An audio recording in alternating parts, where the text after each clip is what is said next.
भारतीय संस्कृति वन या अरण्य संस्कृति कहलाती है। हमारे पूर्वजों ने पृथ्वी को मातृतुल्य माना है। यही कारण था कि हमारी प्राचीन सभ्यता एवं संस्कृति ने प्रकृति के किसी भी क्रियाकलाप में अधिक हस्तक्षेप नहीं किया। पर्यावरण एक विशालार्थी शब्द है। इस पर्यावरण का निर्माण इन घटकों से होता है तथा जैविक पदार्थ, अजैविक पदार्थ, शक्तियाँ व प्राकृतिक आपदाएं, समस्त पशु पक्षी, पेड़ पौधे, कीट पतंगे, कीटाणु, सूक्ष्मजीव, मनुष्य जाति, खेत खलियान, वाटिकाएं, पर्वत, नदी नाले, समुद्र, अट्टालिकाएं, झोपड़ियाँ, मिट्टी, चट्टानें, पानी, हवा, अग्नि, भूकंप, दावानल, बढ़ावनल, ज्वालामुखी, अग्निकांड, सूखा, उपग्रहों का एक दूसरे के निकट आने पर पृथ्वी पर उसका प्रभाव पड़ना आदि तत्व एवं परिस्थितियों से पर्यावरण क्रमशः निर्मित और प्रभावित होता है। वेदों ने मानव जीवन के समग्र पहलुओं पर प्रकाश डाला है,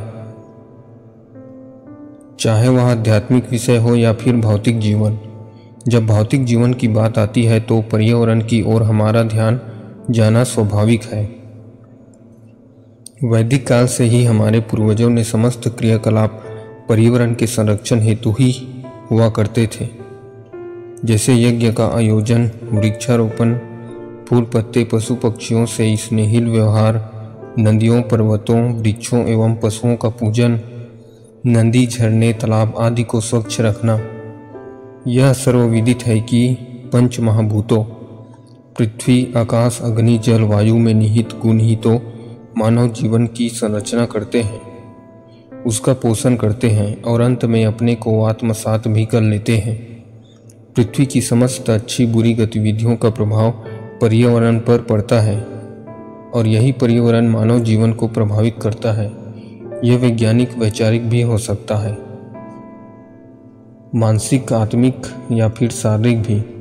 अग्नि का विशेष गुण है कि जो भी पदार्थ अग्नि में पड़ते हैं उनके प्रभाव को वह समस्त वातावरण में व्याप्त कर देती है। इसी अग्नि का शुद्ध वैदिक अथवा धार्मिक नाम है यज्ञ। हमारे पूर्वज दैनिक एवं विशेष अवसरों पर यज्ञादि करते थे। यज्ञ कुंड में शुद्ध घी, सामग्री आदि की आहुतियाँ देकर वातावरण को स्वच्छ एवं पवित्र बनाते थे। अग्नि को तो यज्ञ के दिव्य गुणों से युक्त देव माना गया है। अग्नि ही ऋतुओं को बनाती है। रसोई की अग्नि से पकाया हुआ अन्न प्राप्त करते हैं पर उसे देते कुछ नहीं, परंतु यज्ञ की अग्नि में हम कुछ डालते हैं और बदले में अग्नि से बहुत कुछ पाते हैं। वायु एक ऐसा तत्व है जो प्राण हरण करने की शक्ति रखता है, वातावरण के दोष को हर लेता है। वायु में गति होती है, इसलिए चाहे सुगंध हो या दुर्गंध, वायु सभी को गतिमान कराती है एवं एक स्थान से दूसरे स्थान पर पहुंचाती है। जल को औषधि भी कहा गया है। यह एक ऐसा तत्व है जिसके सेवन से शरीर स्वस्थ रहता है। पर्याप्त मात्रा में यदि इसका उपयोग करेंगे तो आंतरिक रोगों से मुक्त हो जाएंगे।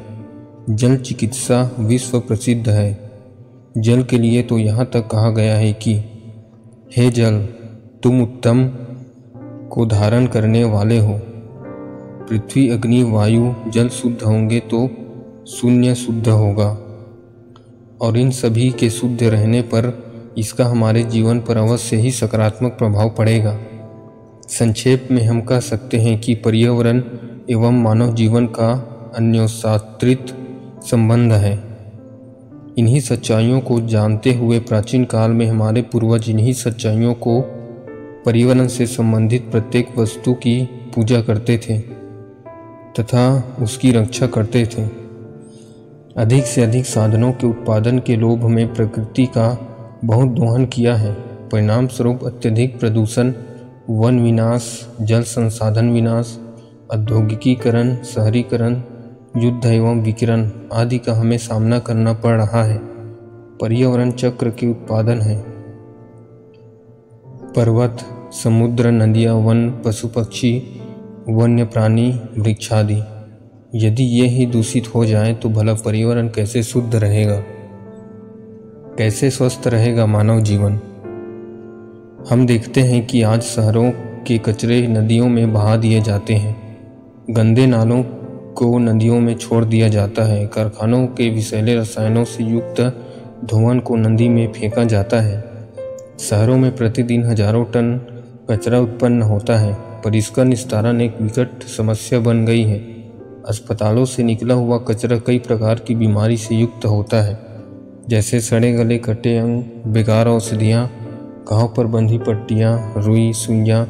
ये सभी फेंकी हुई वस्तुएं अपने साथ कितनी भयंकर बीमारियों के लिए कीटाणु लिए होती है, जिनके संपर्क में आए पशु पक्षी उन रोगग्रस्त एवं संक्रमण कीटाणुओं को हम तक पहुंचाने के माध्यम बन जाते हैं।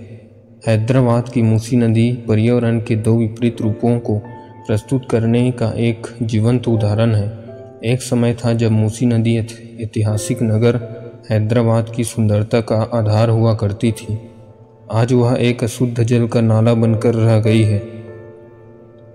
वन विनाश, बढ़ती जनसंख्या, शहरीकरण, नया औद्योगिकरण से सूखा बढ़ रहा है, तापमान बढ़ रहा है, रेगिस्तान फैल रहे हैं, जलीय क्षेत्र घट रहे हैं।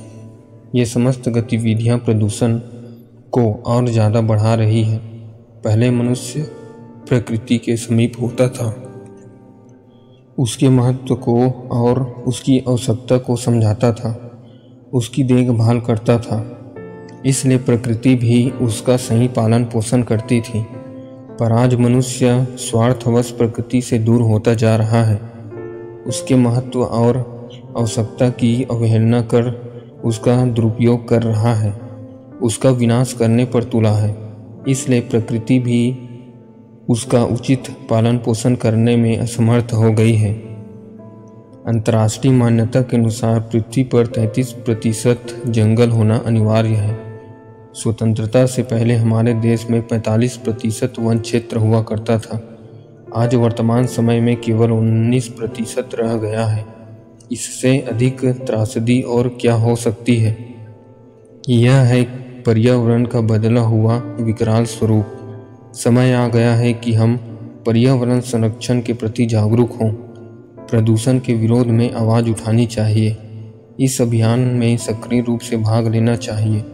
वृक्षारोपण को बढ़ावा देना चाहिए। जितने भी जंगल संसाधन हैं उन्हें स्वच्छ रखना चाहिए। अवांछित प्रदूषण को फैलाने पर रोक लगाना चाहिए। वर्षा जल संचलन के अभियान को बढ़ावा देना चाहिए। जैव खाद बनाना चाहिए। इन सब के प्रति लोगों में जागरूकता लानी होगी, तभी हम स्वच्छ पर्यावरण में स्वस्थ जीवन बिता सकेंगे। मानव जीवन पंच महाभूतों से बना है। इन पंच तत्वों के नियमों को मानते हुए यदि उसके गुणों को अपनाएंगे तो अवश्य ही पर्यावरण के संरक्षक कहलाएंगे। अन्यथा प्रकृति के कोप का भाजन बनना पड़ेगा।